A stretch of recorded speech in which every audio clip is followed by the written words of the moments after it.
Alors, chers amis, on se retrouve dans l'exercice d'application sur ce qu'on vient d'apprendre. Donc, on a fait le cours sur l'ordre en R. Je précise que ce chapitre concerne uniquement les élèves en classe de seconde. Si vous êtes en classe de première, vous pouvez suivre. Et si vous voulez intégrer nos groupes WhatsApp, je vous mettrai un lien dans la barre de description. Vous cliquez sur ce lien directement et vous serez directement intégré dans les groupes WhatsApp des élèves en classe de seconde. Donc, ce cours concerne l'ordre en R. C'est un exercice d'application. Je vous invite, si vous n'avez pas suivi le cours sur l'ordre en R, si vous n'avez pas suivi le cours sur l'ordre en R, je vous invite à cliquer sur le lien. Je vous mettrai un lien. Vous lisez, vous verrez cours ordre en R. Vous cliquez sur le lien pour pouvoir suivre le cours.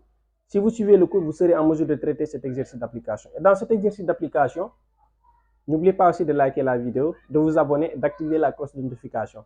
Si vous avez compris le cours et l'exercice qu'on vient de faire aussi, dites-oui dans les commentaires, n'est-ce pas? Donc, on va corriger cet exercice d'application. On vous demande de comparer les réels x et y dans chaque cas. Donc, on vous a donné 3 cas et on vous demande de comparer x et y, n'est-ce pas? Sans utiliser une calculatrice. Vous ne devez pas utiliser une calculatrice pour faire la comparaison. Donc, on va passer au premier cas. Pour le premier cas, on a dit que x égale 5 racine de 3 et y égale 11 racine de 2. Donc, on vous demande de comparer ces deux réels sans utiliser une calculatrice, n'est-ce pas? Donc, qu'est-ce que je peux faire? Je peux comparer leur différence. Je peux calculer x moins y et comparer leur différence. Mais là, il est plus facile puisque x est positif, y est positif, donc je peux comparer leur carré. Vous avez suivi le cours. Donc, si vous suivez le cours, normalement, vous devez comprendre ce que je suis en train d'expliquer.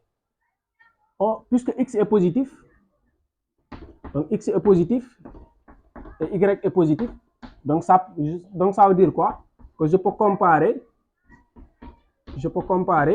x carré et y carré. Donc je peux comparer leur carré. Donc qu'est-ce que je vais faire? Je vais calculer x carré. X carré, ça fait quoi? Ça fait 5 racine de 3 au carré. 5 racine de 3 au carré, ça fait quoi? Ça fait 5 au carré fois racine de 3, le tout au carré. 5 au carré, ça fait 25. Et racine de 3, le tout au carré, c'est 3. Donc ça fait 75. Donc 5 racine de 3, le tout au carré, ça fait 75.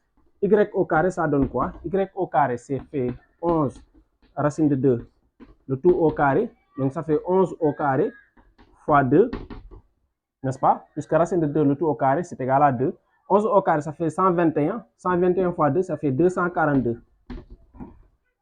Donc j'ai x carré qui est égal à ça.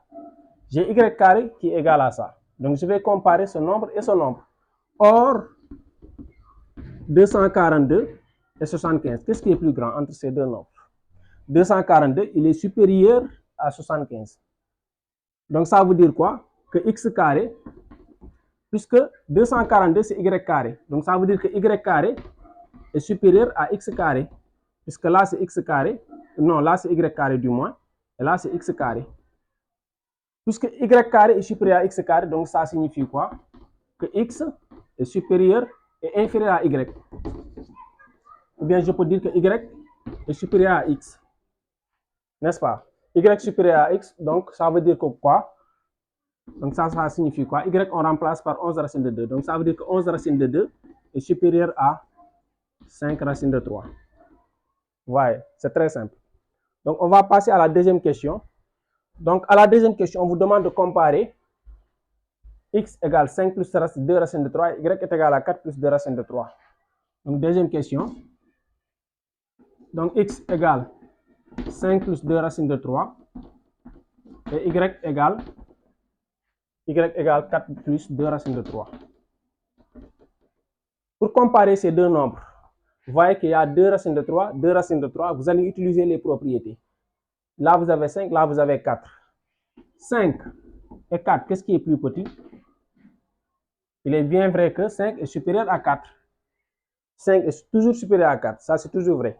Donc si j'ajoute partout 2 racines de 3, 2 racines de 3, de part et d'autre, donc ça signifie quoi? Que 5 plus 2 racines de 3, ce sera toujours supérieur à 4 plus 2 racines de 3. Donc j'ai ajouté de part et d'autre 2 racines de 3. J'ai ajouté ici 2 racines de 3, j'ai ajouté ici 2 racines de 3. L'inégalité ne va pas changer de sens, n'est-ce pas? Donc, or 5 plus 2 racines de 3, ça c'est x. Donc ça veut dire que x est supérieur à 4 plus 2 racine de 3, c'est y. Donc ça veut dire que x est supérieur à y. Vous voyez, je n'ai fait qu'appliquer les propriétés qu'on vient d'apprendre. À la troisième question, on vous demande de comparer 16 tiers et 11 tiers. Donc troisième question, on vous demande de comparer x est égal à 16 tiers et y égale à 11 demi. Donc là, vous avez le choix. Soit vous comparez leurs carrés, et ce sera très difficile, ce sera encore beaucoup plus compliqué, mais là, je peux comparer leurs différences, n'est-ce pas? Donc, je vais calculer x moins y.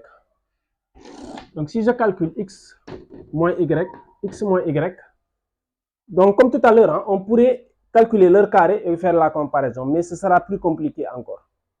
On peut comparer leurs racines carrées, ce sera encore plus compliqué. Ce qui est plus facile pour la troisième question, c'est de comparer leurs différences, n'est-ce pas? Donc, vous avez trois méthodes. Vous comparez soit leurs carrés, leurs différences, ou bien leurs racines, n'est-ce pas? Ou bien leurs inverses. Vous faites l'inverse et puis vous comparez, n'est-ce pas? Donc, il y a plusieurs méthodes. J'avais dit trois méthodes, mais il y a plus de 4 méthodes, n'est-ce pas? Donc, je calcule x moins y. X moins y, ça fait 16 tiers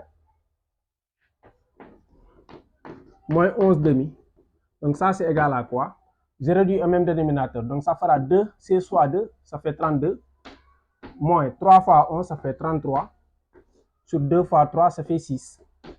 32 moins 33, ça fait moins 1. Donc, moins 1 sixième. Donc, or, moins 1 sixième, c'est inférieur à 0, c'est un nombre négatif. Donc, ça veut dire quoi? Que x moins y est négatif. Donc, si je transpose ce y là, donc ça implique quoi? Que x est plus petit que y. Je transpose moins y, ça fera plus y. Donc, ça veut dire que x est inférieur à y. Les gars, donc, vous voyez que c'est très facile si vous utilisez les propriétés qu'on vient d'apprendre. Si vous avez compris, dites-moi ça dans les commentaires. Dites que oui, j'ai compris dans les commentaires. N'oubliez pas de liker la vidéo, d'activer la cloche de notification, de vous abonner également. Ça nous fera grandement plaisir. Donc, on se donne rendez-vous à très bientôt pour l'épisode 3 du cours sur le calcul dans R. Donc, allez, ciao.